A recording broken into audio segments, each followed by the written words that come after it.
పొంగులేట్లు ఇద్దరు సవాళ్ళు ప్రతి సవాళ్ళు వద్దు. 2010లో జీవో వచ్చింది. తెలంగాణ ఉద్యమం బాగా పీక్లో నడిచింది. తెలంగాణ ఉద్యమం నడిచినప్పుడు ఏం చెప్పినాం? మా భూములు మాకే కావాలన్నాం. అదొక స్లోగన్. ఆంధ్రోళ్ళు కబ్జా చేసిన భూములని కూలగొట్టాలి అన్నాం. ఒక దశలో తెలంగాణలో భూముల్ని లాంకో హిల్స్లు, పద్మాలయ స్టూడియోలు, రాఘవేంద్రరావు గారు ఇట్లా పేర్లు చెప్పాలంటే చాలా మంది కబ్జాలు చేసుకున్నారు. ఆంధ్రలో పోయిన మా భూముల్ని మాకు రక్షించాలని ఒక పెద్ద నినాదంతో తెలంగాణ రాష్ట్ర సమితి పార్టీ ఉద్యమం చేసింది. లాంకో హిల్స్ ఆనే ఉంది. పద్మాలయ స్టూడియోలో అపార్ట్మెంట్లు వచ్చినాయి, సర్వీస్ అపార్ట్మెంట్లు వచ్చినాయి. గొప్పగా చెప్పారు ఏమని? ఇక్కడ హైటెక్ సిటీ పక్కన పెద్ద పెద్ద బంగ్లాలు కడితే ఈ బంగ్లాలన్నీ ఎంక్రోచ్మెంట్లని జేసీబీలు ఇటాచీలు తీసుకుపోయి వాటి మీద ఎర్ర సిరాతోటి రాసి ఈ భూములన్నీ గురుకుల ట్రస్ట్ భూములు, వీటిని అన్నింటినీ కబ్జా వెనక్కి తీసుకుంటుంది తెలంగాణ ప్రభుత్వం అని చెప్పి నోటీసులు ఇచ్చి రాసేసి వచ్చారు.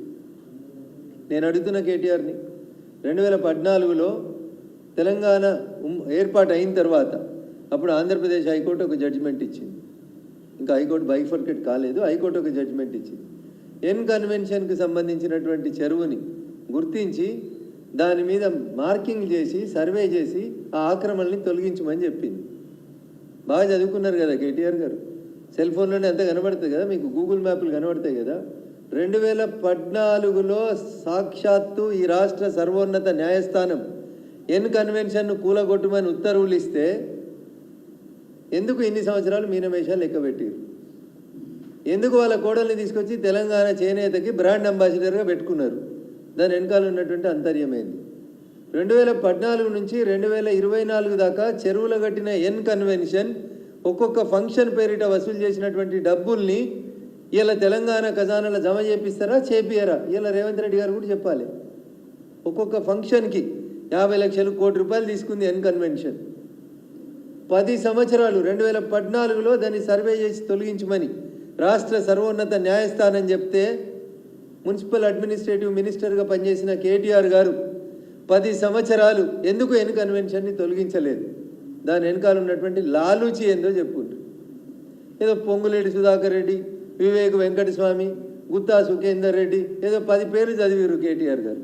నేను ఇలా రేవంత్ రెడ్డిని, కేటీఆర్ గారిని, పొంగులేటి గారిని కూడా సూటిగా ఒక ప్రశ్న అడుగుతున్నాను. లేక్ ప్రొటెక్షన్ కమిటీ కోసం మీరు జీవో 157 2010లో తెచ్చినప్పటి నుంచి ఇయ్యాలటి దాకా సార్ అంతా కంప్యూటర్ యుగమే, సెల్ ఫోన్ యుగమే. మౌస్ క్లిక్ చేస్తే ఏ సర్వే నెంబర్లు ఎవరెంత కట్టిరో తెలుస్తుంది. నేను కేటీఆర్ గారిని మున్సిపల్ అడ్మినిస్ట్రేటివ్ మినిస్టర్గా, నువ్వు బాగా మాట్లాడుతున్నావు కదా, మీరు 2014 జూన్ 2 నుంచి మొన్న మీరు అధికారం కోల్పోయే డిసెంబర్ 9, 2023 దాకా మీరు మున్సిపల్ అడ్మినిస్ట్రేటివ్ మినిస్టర్గా ఉన్నప్పుడు భాగ్యనగరం చుట్టూ రింగ్ రోడ్డు లోడపల ఇంకా మీరు ఇచ్చిన జీవోలో, ఇంకా వీళ్ళందరికీ ఇంకో జీవో చెప్పాలన్నా, 2010లో ఉమ్మడి ఆంధ్రప్రదేశ్ ఒక జీవో ఇస్తే ఈయన మున్సిపల్ అడ్మినిస్ట్రేషన్ మంత్రి అయినాక 2021 దాకా నిద్రపోయింది ఆ జీవో మీద. కేటీఆర్ అన్నట్టు ఆయన బాగా చదువుకున్న ఆయనే, కంప్యూటర్లో చూసి మాట్లాడేట ఆయన. 2021లో ఒక జీవో ఇచ్చిండు, తర్వాత 2022లో ఒక జీవో ఇచ్చిండు. ఈ జీవోలో ఎంత మంచి ముచ్చట చెప్తాడని అయినంటే, government accordingly year by appoint additional collectors of Hyderabad, Rangareddy, Medchal, Malkajgiri, Yadadri Bhuvanagiri, Medak, Sangareddy and Siddipet districts as the nodal officers and entrusts the responsibility of field work for the Lake Protection Committee. 2021 లేచిండు అన్న నిద్ర లేచి 2014లో ఎన్ కన్వెన్షన్